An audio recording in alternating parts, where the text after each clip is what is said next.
नमस्कार दोस्तों, एक बार फिर से स्वागत है आपके अपने यूट्यूब चैनल थिंक लीगली में। और मैं हूं आपका मित्र हिमांशु बोर।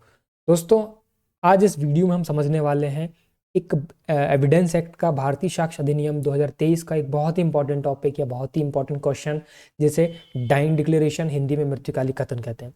दोस्तों, ये टॉपिक बहुत ही इंपॉर्टेंट है इस एक्ट का, और मेरा प्रयास रहेगा कि मैं आपको इसको बहुत आसान तरीके से इसको समझा सकूं।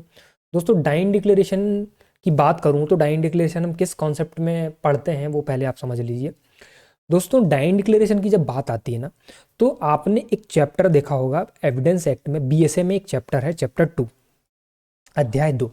तो उस अध्याय में बताया गया है तथ्यों की सुसंगति, कि कौन से फैक्ट जो होंगे वो सुसंगत होंगे, रेलेवेंट होंगे। ठीक है, तो उसमें देखेंगे कि आप भाई आप बात करेंगे एडमिशन, कन्फेशन, ठीक है, स्वीकृति, संस्वीकृति, डाइंग डिक्लेरेशन, ठीक है, रेजिस्टे के रूप में, आचरण के रूप में, कंडक्ट के रूप में। तो जो बातें जो होंगी वो क्या होंगी, सुसंगत होंगी उस घटना के साथ। जो घटना घटी है, कोई भी घटना हो, तो उसके साथ में ये सब सारी चीजें आएंगी, तो वो कैसे होंगी, रेलेवेंट होंगी। ठीक है, तो उसी के परिप्रेक्ष्य में ये जो डाइंग डिक्लेरेशन है, मृत्युकालिक कथन है, वो उसी परिप्रेक्ष्य में है कि भाई कोई व्यक्ति मर गया है और उसके बाद मरने के पहले उसने कोई कथन किया है, तो उसकी क्या रेलेवेंसी होगी, न्यायालय क्या उसको ग्राह्य करेगा। तो वही बात बताता है हमारा डाइंग डिक्लेरेशन। तो चलिए शुरू करते हैं डाइंग डिक्लेरेशन का कॉन्सेप्ट। देखिए, ये स्लाइड है, इसमें मैंने आपको 4-5 स्लाइडें, इसमें 4-5 स्लाइड में बताने का प्रयास किया है। 2 केस लॉज हैं, उसके इंपॉर्टेंट फैक्ट है, और समझना है कि इसकी परिभाषा क्या है। चलिए शुरू करते हैं ना।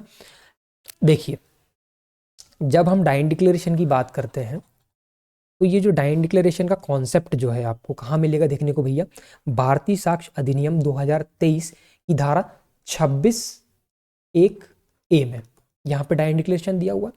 अब ये जो 26(1)(a है वो किस कॉन्टेस्ट में है, तो दोस्तों ये है कि यहाँ पे किसके कथन हो रहे हैं, जो व्यक्ति मर गया है। ठीक है, जो व्यक्ति मर गया है उस परिप्रेक्ष्य में किसके कथन हो रहे हैं, जो व्यक्ति मर गया है। अब वो व्यक्ति मर गया है तो उसके मरने के बाद में वो डाइंग डिक्लेरेशन कहलाएगा। ठीक है, यहाँ पे एक बात याद रखिएगा कि डाइंग डिक्लेरेशन तभी कहलाएगा जब उसको करने वाला व्यक्ति कैसा है, मर गया है। जैसे ए व्यक्ति है, इसके साथ कोई घटना घटी, इसको किसी ने मारा, और इसने मरने के पहले बोल दिया कि बी ने इसको मारा है, और ये मर गया, कौन, ए। तो उसके बाद में, मरने के बाद में ये क्या बन जाएगा, उसका मृत्युकालिक कथन डाइंग डिक्लेरेशन बन जाएगा। अब डाइंग डिक्लेरेशन की यहाँ पे डेफिनेशन पढ़ लीजिए, क्या लिखा है यहाँ पे, कि डाइंग डिक्लेरेशन वह कथन है जो किसी व्यक्ति द्वारा मृत्यु के ठीक पहले दिया जाता है। अब ये जो ठीक पहले है ना, ये ठीक पहले मैं आपको आगे समझाऊंगा। ठीक है, अभी आप सिर्फ इतना ही समझिए। ये मृत्यु के ठीक पहले दिया जाता है जब उसे यह विश्वास हो कि वह मरने वाला है। ठीक है, ए व्यक्ति है, उसको पता है कि मैं मरने वाला हूं, इसके पहले वो कोई कथन करता है। ठीक है, तो उसको ही क्या कहते हैं, हम डाइंग डिक्लेरेशन कहते हैं। और वह पहले मृत्यु के कारण, इस बात को याद रखिएगा, मृत्यु के कारण तथा परिस्थितियों के बारे में बयान देता है कि उसकी मृत्यु किस कारण से हुई। जैसे ए व्यक्ति मरा तो उसने बताया कि भैया मेरी फलाने फलाने कारण से मेरी मृत्यु हुई है, या उसकी परिस्थितियां क्या थी वो परिस्थितियां बता दे। जैसे मान लो उसने बताया कि भैया बी ने मुझे मारा है, बी ने मुझे गोली मारी है, तो ये बता दिया उनने, बी ने मुझे गोली क्यों मारी है, कि क्योंकि मेरा इसके साथ पुराना झगड़ा था। उन्होंने एक डाइंग डिक्लेरेशन दे दिया, ठीक है, ब्रीफ में, कि पुराना झगड़ा था, एक जमीनी विवाद को लेकर के मेरा इसके साथ झगड़ा था बी व्यक्ति के साथ में, और उसने मुझे गोली से मारी है। तो ये जो क्या हो गया, वो हो गया आपका डाइंग डिक्लेरेशन। तो कारण और परिस्थितियां बता दें, कौन, वो जो व्यक्ति जो डाइंग डिक्लेरेशन कर रहा है। ठीक है, और कब कर रहे हैं, मृत्यु के ठीक पहले। इतनी बात समझ में आई। अब ये यहाँ पे जो बात आती है ना, ये जो है ना, इसमें आप याद रखेंगे ये 2 प्रिंसिपलों पर आधारित है। अब ये 2 प्रिंसिपल्स क्या है भैया, तो ये देखिए यहाँ पे पढ़िए। ठीक है, 2 प्रिंसिपल्स क्या हैं आपके, पहला तो प्रिंसिपल है आपका नेसेसिटी का, आवश्यकता का। अब ये जो प्रिंसिपल काय का है, necessity, principle of necessity, doctrine of necessity, आवश्यकता का सिद्धांत।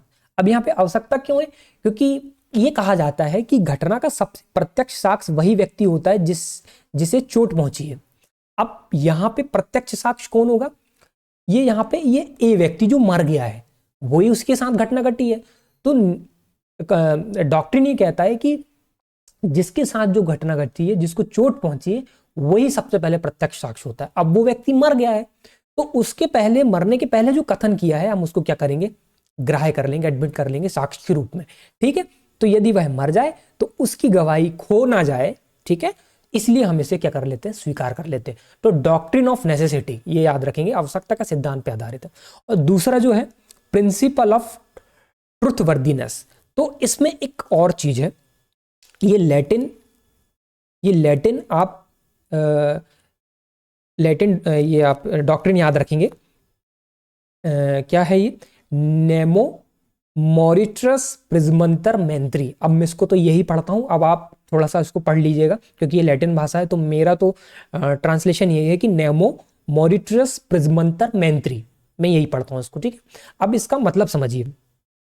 इसका मतलब है कि ऐतिहासिक व नैतिक विश्वास है, लोगों का पहले से ही मानना है, एक मॉरल तरीके से भी, और पहले से लोग मानते आ रहे हैं कि मरने वाला व्यक्ति कभी झूठ नहीं बोलता है।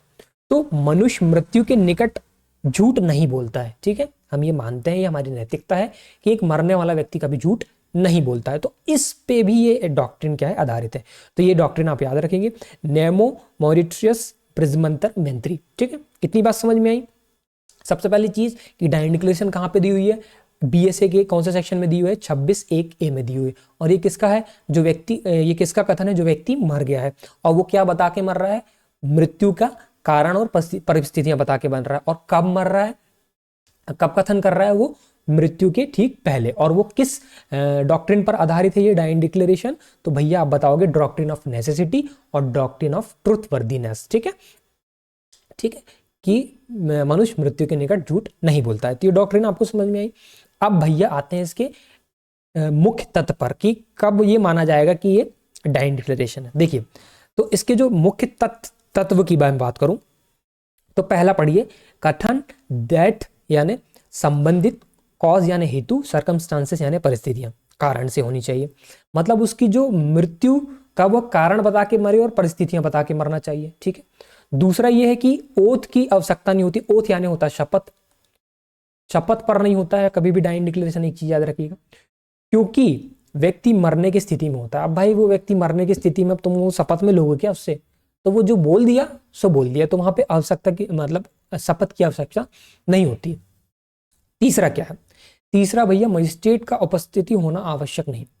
अब जरूरी नहीं है कि मजिस्ट्रेट के सामने वो क्या हो, मजिस्ट्रेट के सामने ही वो क्या करे, कथन करे। ठीक है, अब जरूरी नहीं है कि वहां पे कौन हो, मजिस्ट्रेट ही हो, वहां पे कोई भी हो सकता, कोई पुलिस वाला हो, डॉक्टर हो। सामान्यतः परिस्थितियों में या तो कोई व्यक्ति होगा या तो कोई डॉक्टर होगा, क्योंकि मजिस्ट्रेट साहब तो आएंगे नहीं, या तो पुलिस होगी, तो तुरंत तो मजिस्ट्रेट साहब आते नहीं है।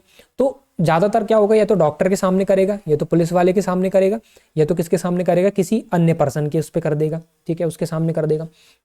ये बात याद रखिएगा, मजिस्ट्रेट की उपस्थिति आवश्यक नहीं है, लेकिन परंतु अगर यह रिलायबिलिटी बढ़ाता है। ठीक है, अगर मजिस्ट्रेट के सामने उसने कथन किया है तो उसकी मान्यता ज्यादा होगी। ठीक है, किनके मुकाबले, डॉक्टर, पुलिस और अन्य व्यक्ति के मुकाबले। इतनी बात आपको याद रखना है। अब यहाँ पे वो किस तरीके से कर सकता है, पहला तो एक रिटन लिख करके दे दे, ओरल बोल करके, जेस्चर संकेत के माध्यम से। अब संकेत के माध्यम से मैं आप आगे केस लॉ है, वो केस लॉ के माध्यम से आपको समझाऊंगा कि संकेत के माध्यम से कैसे कर सकते हैं। ठीक है, इतनी बात याद रखेंगे। पांचवा देखिए, यदि डाइन डिक्लेरेशन में कंसिस्टेंसी है तो अकेले उस आधार पे भी सजा दी जा सकती है। ठीक है, सजा दी जा सकती है, मतलब कि सिर्फ और सिर्फ डाइन डिक्लेरेशन के ही उस पे क्या किसी व्यक्ति को क्या कर सकते हैं आप, कन्विक्शन कर सकते हैं, दोषित घोषित कर सकते हैं, दोषित कर सकते हैं। तो यदि सिर्फ डाइन डिक्लेरेशन है और वो भी कैसी है, उसमें कंसिस्टेंसी है कि भाई वो व्यक्ति क्या है, बिल्कुल सही सही बात बता के गया है, और जो कथन किया वो बिल्कुल सही है, उसमें कंसिस्टेंसी है, कोई भी इधर का फेरफार नहीं दिख रहा है। मान लो उसने 4 लोगों से डाइन डिक्लेरेशन किया, डॉक्टर से भी बोला, पुलिस से भी बोला, किसी अन्य व्यक्ति से भी बोला और मजिस्ट्रेट से भी बोला। तो यहाँ पे 4 व्यक्ति के साथ में उन्होंने क्या किया है, डाइन डिक्लेरेशन दिया है, और चारों के चारों एज इट इज है, सेम है, कोई इसमें फेरबदल नहीं है। तो उस कंडीशन में भी सोल बेसिस पे कन्विक्शन हो सकता है, अगर सिर्फ और सिर्फ डाइन डिक्लेरेशन हो तो भी। ठीक है, कितनी बात याद रखेंगे। और कथन करने वाले की मृत्यु हो, तो ये सबसे इंपॉर्टेंट है कि डाइन डिक्लेरेशन तभी माना जाएगा कि वह कथन करने वाला व्यक्ति मर गया हो। ठीक है, तो इसके मुख्य तत्व थे। आगे आइए, अब यहाँ पे एक पाकला नारायण स्वामी का वर्सेस किंग एम्परर का एक केस है, वो समझिए। यहाँ पे क्या होता है, पाकला नारायण स्वामी होते हैं, तो उनसे, पाकला नारायण से किसी एक व्यक्ति ने क्या हुआ है, कर्ज लिया हुआ है, ठीक है। तो ये जो पाकला नारायण स्वामी है, इनसे पैसे लेने, वापस लेने आता वो व्यक्ति जिनको इन्होंने कर्ज दिया। तो प्रोसिक्यूशन ने सबूत के रूप में पेश किया कि मृतक अपनी पत्नी को बताया था कि वह बस बहरामपुर जा रहा था ताकि वह आरोपी के पास अपने बकाया पैसे ले सके, ठीक है। इस पाकला नारायण स्वामी से वह व्यक्ति जब आ रहा था तो उसने अपनी बीवी को कहा कि मैं पाकला नारायण स्वामी से कुछ जो पैसे बाकी हैं वो लेने वापस लेने जा रहा हूं, ठीक है। अब यहां पे क्या हुआ कि यह बयान मृतक ने अपनी पत्नी को दिया था और कुछ समय पहले दिया था मौत से। तो क्या यहाँ पे प्रश्न ये है कि क्या बयान को डाइंड डिक्लेरेशन के रूप में स्वीकार किया जाएगा? क्या ये सेक्शन 32(1) मतलब वो पुराना वाला जो एविडेंस है 32(1) के तहत एविडेंस के रूप में एडमिसिबल होगा? क्या इसे ग्राह्य किया जाएगा? अभी पहले का ये 32, अभी का 26(1) ए, ठीक है। तो यहाँ पे दो प्रश्न थे। तो न्यायालय का जजमेंट देखिए, न्यायालय ने क्या निर्णय सुनाया। न्यायालय ने कहा कि हाँ, प्रीवी काउंसिल ने कहा कि यह बयान डाइंड डिक्लेरेशन के रूप में स्वीकार किया जाता है। न्यायालय ने इसे स्वीकार किया। क्या स्वीकार किया? कि वो जो बीबी को उन्होंने, उनकी जो वाइफ है, उनको बोला कि मैं अपने पैसे वापस लेने जा रहा हूं, ठीक है। तो ये माना गया कि ये पैसे वापस लेने गया है, तो कहीं ना कहीं इसके साथ घटना तो घटी है, और ये पैसे लेने की वजह से ही इसके साथ कोई घटना घटी है, या तो उसको मारा गया होगा, ठीक है। तो न्यायालय ने माना इसको क्या, dying declaration, as a dying declaration accept किया, क्योंकि ओरल भी किया जा सकता है, जेस्चर से भी किया जा सकता है, लिखित में भी किया जा सकता है। तो उसने अपनी बीवी से कैसे किया था, ओरल किया था, अपनी वाइफ से ओरल बोल करके, ठीक है। दूसरा, न्यायालय ने कहा कि यह बयान उन्होंने मृतक की मृत्यु में शामिल परिस्थितियों को स्पष्ट किया है, मतलब वो उसकी परिस्थितियां बता रहा है कि उसकी मृत्यु कैसे हो सकती है और क्यों हो सकती है, ठीक है। तो इसलिए 32(1) में एविडेंस एक्ट के अंतर्गत एडमिसिबल माना गया, ठीक। अब यहां पे एक केस और देख लीजिए। तो ये पाकला नारायण स्वामी का बहुत इंपॉर्टेंट जजमेंट है, इसको आप याद रखेंगे, पाकला नारायण स्वामी वर्सेस किंग एम्परर का मामला, ठीक है। आगे आइए, एक जजमेंट और पढ़िए। अब ये जो क्वीन वर्सेस एम्परर का, क्वीन बनाम अब्दुल्ला का जो मामला है 1885 का मामला है, ये भी बहुत इंपॉर्टेंट मामला है। इसमें जेस्चर की बात, ये जो मैंने आपको बताया कि ये संकेत के माध्यम से भी डाइंड डिक्लेरेशन किया जा सकता है, तो उसी से संबंधित मामला है आपका क्वीन बनाम अब्दुल्ला, ठीक। अब ये क्वीन बनाम अब्दुल्ला के मामले में क्या हुआ कि एक लड़की थी जिसका गला काट दिया गया था, जो गंभीर रूप से घायल थी और बोल भी नहीं सकती थी। अब जो व्यक्ति ना लिख पा रहा ना बोल पा रहा, तो वो कैसे बताएगा? हाथ पैर हिला सकता है, तो वो कैसे बताएगा? इशारों से, उंगली से, जैसे कि भाई ऐसे नाम बता दिए कि भाई फलाना आदमी ने तुमको मारा है, तो उसने बोला कि हाँ इस व्यक्ति ने, जैसे फोटो दिखा दिए, तो क्या इस व्यक्ति ने मारा है, क्या इस व्यक्ति ने मारा, 4-5 फोटो दिखाया तो उसने इशारे से बता दिया कि हाँ इस व्यक्ति ने मारा है। तो उसे अस्पताल पुलिस स्टेशन में ले गया, उसे अस्पताल पुलिस स्टेशन में ले जाया गया। वह होश में थी लेकिन बोल नहीं पा रही थी।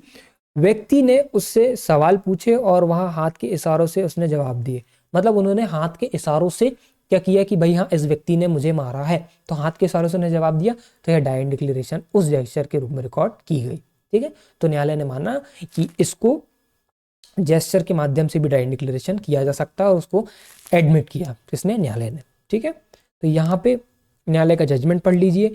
न्यायालय ने कहा कि डाइंड डिक्लेरेशन किसी विशिष्ट रूप में ही हो, यह जरूरी नहीं है, स्पोकन में भी हो सकता है, रिटर्न में भी होता है, जेस्चर यानी संकेत के माध्यम से भी आप कर सकते हैं, ठीक है। फिर एक बात और कही कि जब व्यक्ति बोलने में असमर्थ हो तो उसे जेस्चर हैंड साइन को डाइंड डिक्लेरेशन के रूप में एडमिसिबल माना जा सकता है।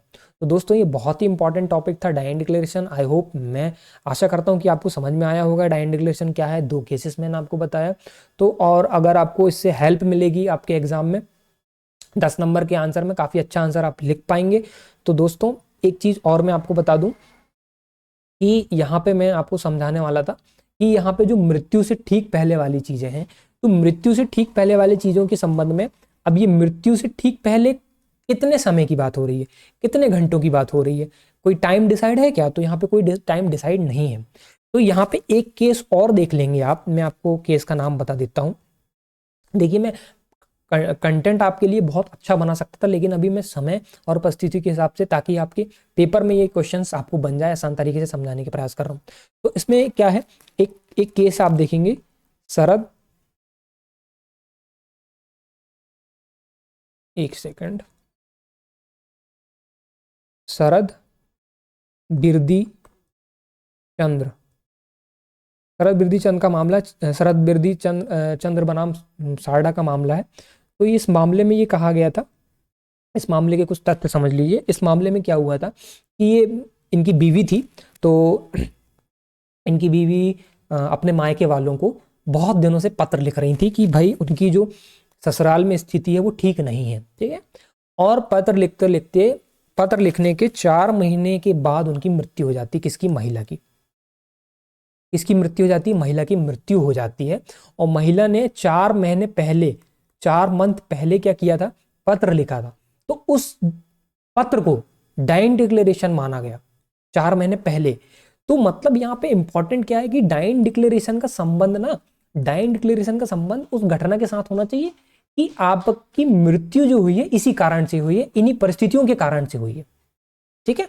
तो डाइन डिक्लेरेशन का संबंध जो होना चाहिए उस घटना के साथ में होना चाहिए, कि वो डाइन डिक्लेरेशन आपकी मृत्यु का कारण बता दे कि ये घर वालों के ही कारण मेरी मृत्यु हुई है, इन्होंने मुझ पे दबाव डाला, प्रेशर डाला, या दहेज के लिए प्रताड़ित किया, जो भी हो।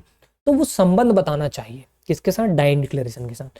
तो जब समय की बात करते हैं तो समय यहाँ पे निर्धारित नहीं है, उसका बस क्या होना चाहिए, वहां पे संबंध होना चाहिए उस घटना के साथ में, ठीक है। तो ये बात आप याद रखेंगे। शरद बिरदीचंद मामला का, शरद बिरदीचंद बनाम सारडा का मामला था, 1984 का मामला है, स्टेट ऑफ महाराष्ट्र, ठीक है। तो याद रखिएगा। और ये बहुत ही इंपॉर्टेंट टॉपिक था। आई होप आपको समझ में आया होगा, आशा करता हूँ, ठीक है। मिलते हैं अपने नेक्स्ट वीडियो में, तब तक के लिए नमस्कार।